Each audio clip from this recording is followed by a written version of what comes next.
हाँ जी, तो अभी एनएमसी ने ऑफिशियल नोटिफिकेशन जारी किया कि नीट 2026 की काउंसलिंग 4 अगस्त से कमेंस कर दी जाएगी एमसीसी के ऑफिशियल वेबसाइट mcc.nic.in पे। और कुछ बदलाव किए गए हैं इस बार के काउंसलिंग प्रोसीजर में, जो कि अच्छे बदलाव हैं। मैं पहले बता देना चाहता हूं आपको। तो आइए इन बदलावों को समझते हैं, क्या क्या चेंजेस होने वाले हैं नीट 2026 काउंसलिंग में और क्या फायदे हैं उसके, वो भी समझते हैं। बट वीडियो शुरू करने से पहले एक इंपॉर्टेंट अपडेट है बेटा आप सबके लिए। अगर आपको काउंसलिंग करने में कोई दिक्कत आ रही है, या आपको डॉक्यूमेंट्स में दिक्कत आ रही है, या आपको चॉइस फिलिंग में दिक्कत आ रही है, कोई भी असिस्टेंस या पेड काउंसलिंग आपको हमसे चाहिए, तो हमारा हेल्पलाइन नंबर है 9007002666 पे आप आज ही रजिस्टर करा लें, ताकि हम आपकी प्रायोरिटी लिस्टिंग में, कॉलेज चूज करने में, डॉक्यूमेंट जमा करने में, एल्यूमिनाई के साथ बात करने में, आपके जरूरत के हिसाब से आप कौन सा कॉलेज डिजर्व करते हो उसकी अवेलेबिलिटी करा पाए। तो इसको जरूर कॉल करके आज ही फाइनल कर लीजिएगा। चलिए समझते हैं क्या बदलाव किए हैं एमसीसी ने इस बार आपके काउंसलिंग शेड्यूल में। इसका पूरा पीडीएफ भी मैं आपको टेलीग्राम चैनल है हमारा t.me/mentorbox001, वहां पे मैं भेज दूंगा, तो वहां भी आप ज्वाइन कर सकते हैं। चलिए समझते हैं एमसीसी ने क्या बदलाव किए हैं इस बार। तो देखो, जैसे कि हमेशा से हमको पता है कि हमारा 3 राउंड होता है और एक स्टे राउंड होता है। तो राउंड 1, राउंड 2, राउंड 3, और that is the stay vacancy और द फाइनल राउंड। ठीक है।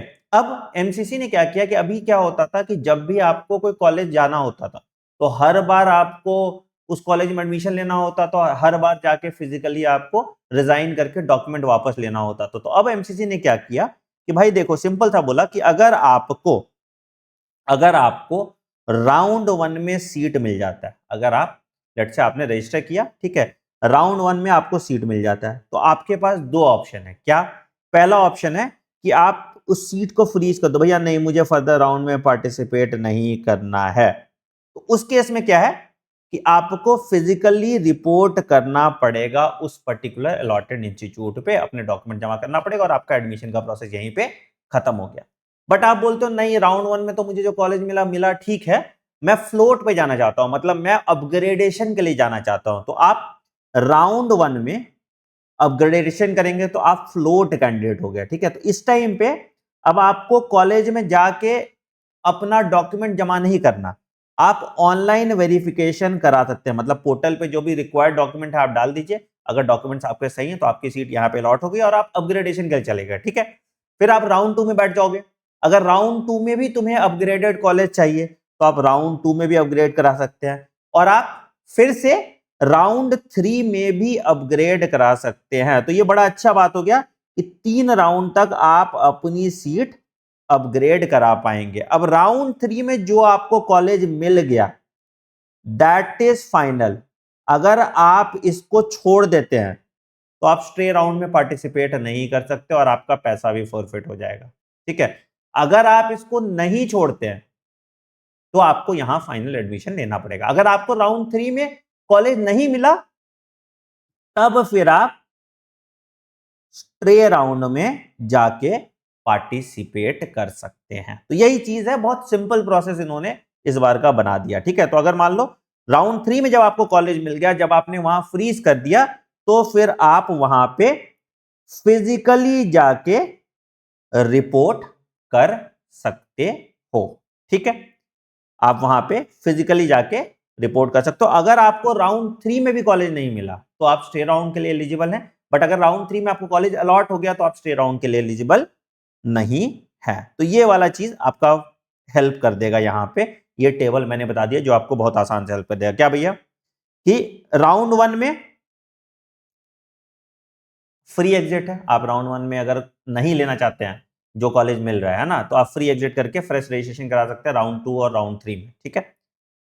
राउंड 2 में अगर आपको कॉलेज मिल रहा है और आप एग्जिट करना चाहते हैं, अपग्रेड तो कर सकते हो आप, बट अगर एग्जिट करना चाहते हो तो आपका सिक्योरिटी डिपॉजिट फॉरफिट हो जाएगा। ठीक है।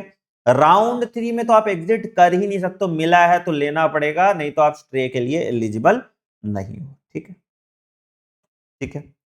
राउंड 1 में अगर आप एग्जिट करते हैं तो आप एलिजिबल है नेक्स्ट राउंड के लिए, ठीक है। राउंड 2 में अगर आप एग्जिट करते हैं तो भी आप राउंड 3 के लिए एलिजिबल हैं, बट आपका सिक्योरिटी डिपॉजिट फॉरफिट हो जाएगा।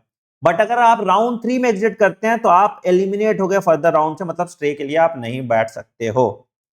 राउंड 1 में अपग्रेड अवेलेबल है, राउंड 2 में अपग्रेड अवेलेबल है, लास्ट राउंड में अपग्रेड अवेलेबल नहीं है, ठीक है। फ्रीज रिजाइन आपको फिजिकली इंस्टीट्यूट में जाकर रिजाइन करना पड़ेगा अगर आपने फ्रीज किया है अपना सीट तो, ठीक है। फ्लोट में आप ऑनलाइन कर सकते हैं, ठीक है। राउंड 3 के बाद आप कोई भी रेजिग्नेशन नहीं कर सकते हैं, इस चीज का भी आपको ध्यान रखना है। अच्छा, अब सवाल है कि सर रजिस्ट्रेशन फी क्या है और सिक्योरिटी डिपॉजिट क्या है, इसकी भी बात कर लेते हैं। तो बेटा देखो, तो डीम्ड यूनिवर्सिटीज के लिए अगर आप अप्लाई कर रहे हैं तो the registration fee is 5,000 rupees and the security deposit is 2 lakh rupees, ठीक है। अगर आप ऑल इंडिया कोटा के लिए अप्लाई कर रहे हैं सरकारी कॉलेज के लिए, रजिस्ट्रेशन फी 1,000 रुपए है और 10,000 रुपए सिक्योरिटी डिपॉजिट है। और वही SC ST OBC PWD के लिए 500 रुपए रजिस्ट्रेशन फी है और 5,000 रुपए आपका सिक्योरिटी डिपॉजिट है। कुछ बदलाव और जो किए गए हैं वो भी मैं आपको बता देता हूं। इंपॉर्टेंट क्या भैया, पहला चीज यहां पे बहुत इंपॉर्टेंट चीज क्या, कि आप रजिस्टर करेंगे mcc.nic.in पे, जो आपका डेटा है, नाम, डेट ऑफ बर्थ और कैटेगरी, ये नहीं बदल सकता है। तो बहुत बच्चे मुझसे पूछ रहे थे कि सर कि मैंने जनरल कैटेगरी भर दिया और मैं ओबीसी हूं, तो क्या ये बदल सकते हैं? अब आप कैटेगरी नहीं बदल सकते, सिर्फ आप एनआरआई स्टेटस अपना बदल सकते हैं, बाकी और कुछ आप नहीं बदल सकते, ठीक है। दूसरा, सेम मोबाइल नंबर और ईमेल ही आपको यूज करना पड़ेगा क्योंकि वहीं पे आपको ओटीपी मिलेगा। तो ये भी बड़ा इंपॉर्टेंट पॉइंट है। अच्छा, अब एक कंफ्यूजन जो बच्चे को आएगा कि सर स्टेट राउंड से मुझे अगर कॉलेज लेना हो या एआईक्यू से लेना हो, कैसे मैं डिसाइड करूंगा दोनों में क्या सिंक होगा? इस पे एक डिटेल वीडियो चाहिए तो कमेंट सेक्शन में आप मेंशन कर सकते हैं। बाकी इस काउंसलिंग प्रोसेस को हम आपके लिए आसान कर देते हैं वाया आवर mentorbox.ai वेबसाइट। तो आप हमारे वेबसाइट mentorbox.ai पे जाएंगे, mentor box.ai, यहाँ पे आप चले जाएंगे। यहाँ पे नीट काउंसलिंग पे क्लिक करेंगे और आपको 3 प्लान दिख रहा होगा।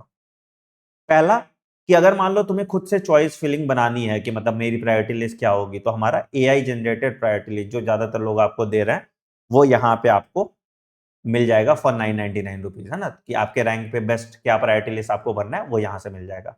अगर आपको गवर्नमेंट कॉलेज के लिए अप्लाई करना है और आपको 1-to-1 काउंसलिंग चाहिए कि कौन सा कॉलेज अच्छा है, आपके बजट में कौन सा है, आपके रैंक पे कौन सा कॉलेज मिल सकता है विथ मी, तो उसकी प्राइस हमने 20,000 रुपीज रखी है। एंड अगर आपको प्राइवेट काउंसलिंग करना है, पूरा सारे स्टेट, सारे कॉलेजेस के बारे में डिटेल मेरे साथ जूम कॉल पे डिसाइड करने के बारे में, तो उसकी प्राइस हमने 1 लाख रुपीज रखी है। हमारा हेल्पलाइन नंबर है 9007002266, आप उस पर बात कर लीजिए। फिर जो प्लान आपको सुटेबल लगता है उस प्लान पे आके आप रजिस्टर कर लीजिए, हम आपके साथ 1-to-1 काउंसलिंग करके आपके सभी प्रॉब्लम्स का निवारण करेंगे। बाकी काउंसलिंग के रिगार्डिंग आपको लिस्ट ऑफ डॉक्यूमेंट्स में वीडियो चाहिए या एनआरआई के ऊपर वीडियो चाहिए, तो जो भी वीडियो चाहिए कमेंट सेक्शन में मेंशन कीजिए, मैं अगले 1-2 दिन में उन पे भी वीडियोस बना दूंगा। वीडियो पसंद आए तो वीडियो को लाइक कीजिएगा, चैनल पे नए हो तो चैनल को सब्सक्राइब कर दीजिए एंड बेल आइकन दबा दीजिए ताकि आप कोई नोटिफिकेशन मिस करें। वीडियो पसंद आया तो वीडियो को लाइक कर दीजिएगा। Take care, bye bye, have a great day, thank you.